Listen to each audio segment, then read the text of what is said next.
subject that impacts not only millions of people in our own country, but as you all know, what happens in America impacts every continent on Earth. We're talking about billions of people.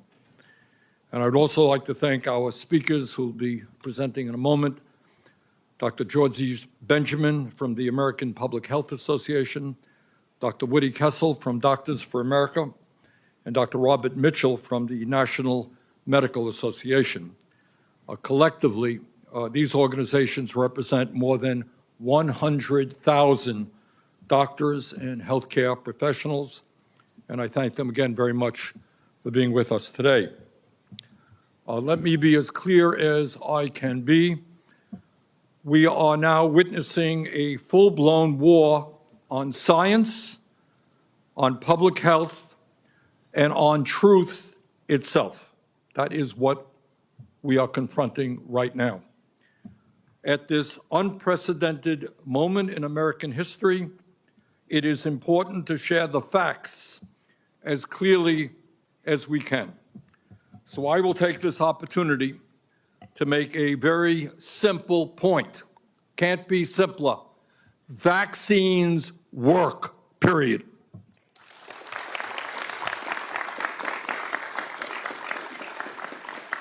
Now, you all notice I don't have a white coat on. I'm not a doctor.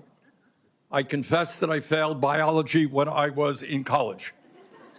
So don't take my advice on medical issues. Take the advice of doctors and scientists all over our country and all over the world. And in a moment, you'll hear from physicians standing with me today about the overwhelming consensus in the medical and scientific community that vaccines are safe and effective. But before we go any further, let me just share 3 facts that I consider to be basic and essential. Number 1, vaccines have saved millions of lives. You know, I know around here on the Capitol, we talk about millions and trillions. Millions of lives is a lot of people.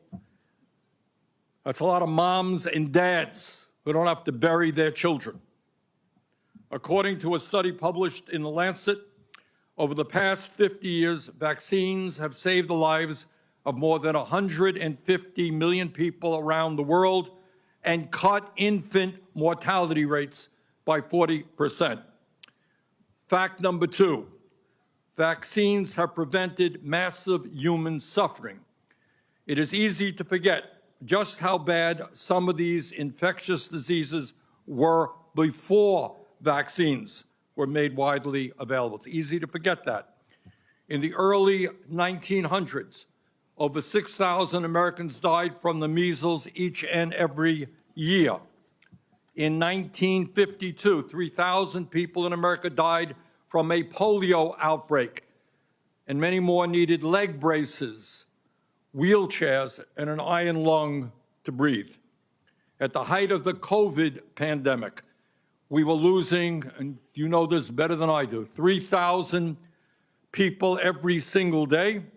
Hospitals were overwhelmed, and doctors and nurses like you put your lives on the line, and some people died trying to save Americans. Vaccines changed all of that. How many people do we know who need an iron lung today to breathe? How many hospitals today are overwhelmed with COVID patients? Fact number 3, vaccines have stopped the spread of infectious diseases like polio, smallpox, and measles.